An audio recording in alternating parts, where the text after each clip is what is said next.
और भारतीय जनता पार्टी के प्रदेश के अध्यक्ष श्री स्वतंत्र देव सिंह जी, केंद्रीय मंत्री और मोहनलालगंज से लोकप्रिय सांसद श्री कौशल किशोर जी, प्रदेश सरकार में पर्यटन और संस्कृति मंत्री श्री जयवीर सिंह जी, समाज कल्याण विभाग के मंत्री श्री असीम अरुण जी, अंतर्राष्ट्रीय बौद्ध संस्थान के अध्यक्ष भंते शांति मित्र जी,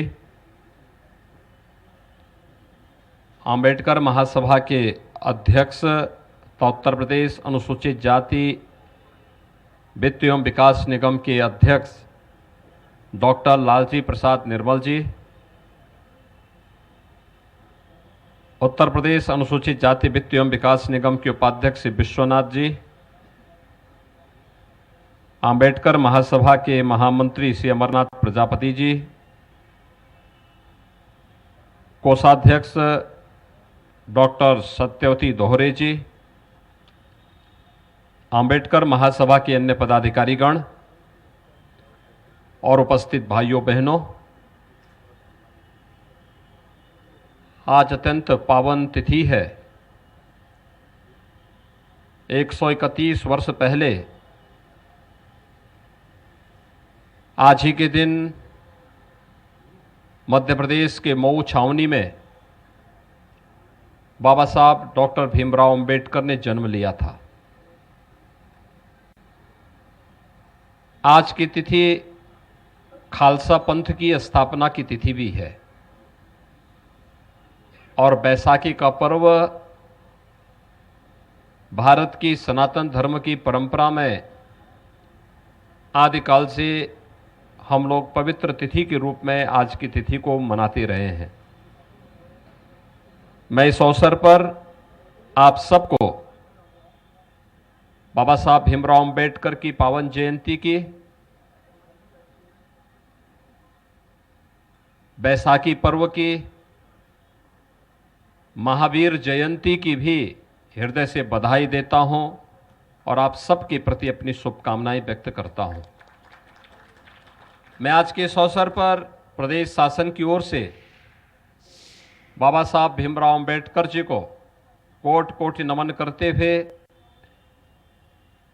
भारत को, एक स्वतंत्र भारत को कैसा भारत बनना चाहिए, इस प्रकार की दिग्दर्शिका के रूप में भारत के संविधान को प्रदान करने वाले बाबा साहब भीमराव अंबेडकर जी को प्रदेशवासियों की ओर से विनम्र श्रद्धांजलि भी अर्पित करता हूं। भाइयों बहनों, हम सब इस बारे में जानते हैं कि भारत के संविधान में समानता, न्याय और बंधुत्व की भावना का जो भाव डॉक्टर भीमराव अंबेडकर जी ने भारत के नागरिकों को दिया है, उन भावनाओं का परिणाम है कि दुनिया के अंदर सबसे बड़े लोकतंत्र के रूप में आज भी भारत दुनिया के लिए न केवल एक आश्चर्य बना हुआ है बल्कि एक नई प्रेरणा के साथ आगे बढ़ रहा है। हम सब आभारी हैं प्रधानमंत्री मोदी जी के, जिन्होंने बाबा साहब भीमराव अंबेडकर जी को सर्वाधिक सम्मान दिया। बाबा साहब भीमराव अंबेडकर के पंच तीर्थों की स्थापना मऊ छावनी मध्य प्रदेश में, दीक्षा भूमि नागपुर में, चैत्य भूमि मुंबई में, शिक्षा और जहां से उन्होंने वकालत प्रारंभ की थी, इंग्लैंड के उस भवन को लेकर के, और जहां महापरिनिर्वाण लिया था दिल्ली के उस भवन को भी उनके एक भव्य स्मारक के रूप में भीमराव अंबेडकर सांस्कृतिक केंद्र के रूप, अंतर्राष्ट्रीय सांस्कृतिक केंद्र के रूप में उसे विकसित करके पंचतीर्थ के रूप में बाबा साहब भीमराव अंबेडकर को सम्मान देने का कार्य किया है। यह वर्तमान और भावी पीढ़ी के लिए एक नई प्रेरणा है, एक नया प्रकाश भी है। आदरणीय प्रधानमंत्री जी से प्रेरणा प्राप्त करते हुए सरकार ने अनेक कदम उठाए हैं। खास तौर पर जो चर्चा यहां पर चली, आजादी के बाद पहली बार यह एहसास हुआ कि हर गरीब और हर वंचित को उसके सिर को ढकने के लिए आवास की आवश्यकता है, और अगर वह स्वयं उस प्रकार की स्थिति में नहीं है तो उसे यह सुविधा सरकार स्वयं उपलब्ध करवाने का कार्य करेगी। और आज उसे यह सुविधा उपलब्ध करवाने का कार्य सरकार के स्तर पर प्रारंभ हुआ है। उत्तर प्रदेश के अंदर 43 लाख से अधिक गरीबों को एक एक आवास प्रधानमंत्री आवास योजना और मुख्यमंत्री आवास योजना में उपलब्ध होना, ये बाबा साहब भीमराव अंबेडकर के ही सपने को साकार करने जैसा है। हर गरीब के पास अपना शौचालय हो, बिना भेदभाव के आज 2 करोड़ 61 लाख से अधिक गरीब परिवारों को एक एक शौचालय उपलब्ध हो जाना, ये बाबा साहब भीमराव अंबेडकर के उस सपने को, जिसमें स्वच्छता का आग्रह तो है ही, लेकिन साथ साथ नारी गरिमा की सुरक्षा की भी इसमें पूरी व्यवस्था की गई है और उसका प्रतिनिधित्व करता है। हर घर में बिजली जले, शिक्षा के नए नए केंद्र स्थापित होना, अनुसूचित जाति जनजाति के नागरिकों के लिए विशेष प्रावधान करते उन्हें जीवन के प्रत्येक क्षेत्र में आगे बढ़ने के लिए एक नया मंच देने के साथ ही उन सभी गरीबों और वंचितों को जिनके आवास कहीं पर बने थे लेकिन उसका पट्टा किन्हीं कारणों से उन्हें उपलब्ध नहीं हो पाया था, उन्हें उजाड़ना नहीं बल्कि उनको बसाने की व्यवस्था वहीं पर हो, उन्हें आवासीय पट्टा वहां पर प्राप्त हो, इसकी व्यवस्था आज सरकार जिस रूप में प्रारंभ की है, यह प्रधानमंत्री मोदी जी की प्रेरणा से बाबा साहब भीमराव अंबेडकर के सपने को साकार करने की एक मुहिम का ही हिस्सा है और उसी के तहत आज हम सब आपके बीच में आए हैं। भाइयों बहनों, हम सबको याद रखना होगा, बाबा साहब भीमराव अंबेडकर ने एक बात कही थी और वो बात उन्होंने कही थी कि अगर जीवन में आगे बढ़ना है तो चुनौतियों से भागना नहीं बल्कि उसका सामना करने से ही हम उस समस्या का समाधान का रास्ता भी निकाल पाएंगे। याद करिए, आज तो काफी परिवर्तन हुआ है, समाज, पूरी व्यवस्था, सरकारें सब आपके साथ में खड़ी होती है, लेकिन एक समय वह कालखंड कैसा रहा होगा जब बाबा साहब भीमराव अंबेडकर का जन्म हुआ होगा। उस समय छुआछूत और अस्पृश्यता की भावना, स्कूल में भी इस प्रकार की भावनाएं थी, प्रवेश में इस प्रकार की भावनाएं थी,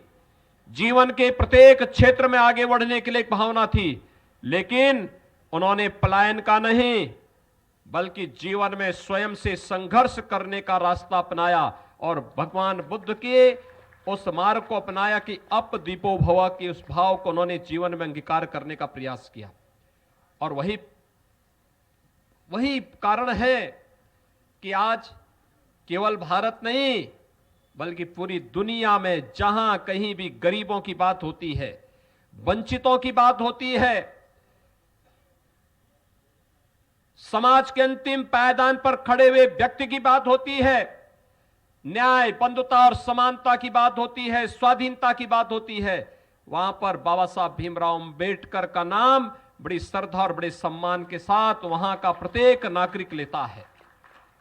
और इसलिए लेता है क्योंकि वह राह बाबा साहब भीमराव अंबेडकर ने हम सबको दिखाई थी। और उन्होंने एक बात जो कही थी, हमें कभी नहीं भूलना चाहिए, हम आदि से अंत तक सदैव भारतीय हैं। इस भाव को अपने जीवन का हिस्सा बना करके जब हम कार्य करेंगे तो सदैव जीवन में सफलता का मार्ग सदैव हमारे जीवन में चूमता हुआ दिखाई देगा। मैं अंबेडकर महासभा को इस बात के लिए हृदय से धन्यवाद देता हूं कि उन्होंने इस लंबी परंपरा को 1991 से लेकर के लगातार इसको आगे बढ़ाने का कार्य किया। जब बाबा साहब भीमराव अंबेडकर की शताब्दी वर्ष जन्म जयंती का शताब्दी वर्ष पूरा देश मना रहा था, तब लखनऊ में डॉक्टर अंबेडकर महासभा इस आयोजन के साथ जुड़ करके इस कार्यक्रम को आगे बढ़ाने का कार्य किया। और आज इन्हीं के प्रयासों का परिणाम है उत्तर प्रदेश सरकार लखनऊ में बाबा साहब भीमराव अंबेडकर का एक भव्य स्मारक और सांस्कृतिक केंद्र की स्थापना की कार्यक्रम को तेजी के साथ आगे बढ़ाने का कार्य कर रही है। मेरा विश्वास है कि अगला कार्यक्रम जब हम लोग यहां पर आयोजित करेंगे तो वह कार्यक्रम उसी केंद्र में स्थापित होगा जहां पर अपना ऑडिटोरियम होगा, जहां पर बाबा साहब भीमराव अंबेडकर पर शोध करने के लिए हमारे युवाओं के लिए स्कॉलरशिप की व्यवस्था होगी, जहां पर बाबा साहब भीमराव अंबेडकर ने अपने समय में सबसे बड़ा पुस्तकालय स्थापित किया था, जिसमें वहां पर 50,000 से अधिक पुस्तकें मौजूद थी। जहां पर इस प्रकार का पुस्तकालय होगा, जिस पुस्तकालय के माध्यम से हम वर्तमान पीढ़ी को और भावी पीढ़ी के लिए एक नई प्रेरणा और प्रकाश के लिए बाबा साहब भीमराव अंबेडकर जैसे महान व्यक्तित्व को उनके सामने रख करके उन्हें आगे बढ़ने के लिए प्रेरित कर पाएंगे। आज के इस अवसर पर मैं एक बार फिर से अंबेडकर महासभा को उनके द्वारा सम विषम परिस्थितियों में जूझते हुए, कार्य करते हुए, आगे बढ़ते हुए जिस प्रकार के प्रयास किए जा रहे हैं, इसके लिए उन्हें हृदय से धन्यवाद देता हूं। और मैं उन्हें आश्वस्त करता हूं कि सरकार बाबा साहब भीमराव अंबेडकर के सपने को साकार करने के लिए पूरी प्रतिबद्धता के साथ कार्य करेगी। उन्हें हर प्रकार से उन्हें सम्मान देने और उनकी भावनाओं के अनुरूप उत्तर प्रदेश में एक भेदभाव से रहित, एक समता, बंधुता और समानता की स्थापना के लिए पूरी प्रतिबद्धता के साथ कार्य करते हुए हम लोग मिलकर के नए भारत का, नए उत्तर प्रदेश के निर्माण में हम सब अपना योगदान देंगे। एक बार फिर से बाबा साहब भीमराव अंबेडकर की स्मृतियों को कोटि कोटि नमन करते हुए प्रदेश सरकार की ओर से मैं उन्हें विनम्र श्रद्धांजलि अर्पित करता हूं। धन्यवाद। जय हिंद।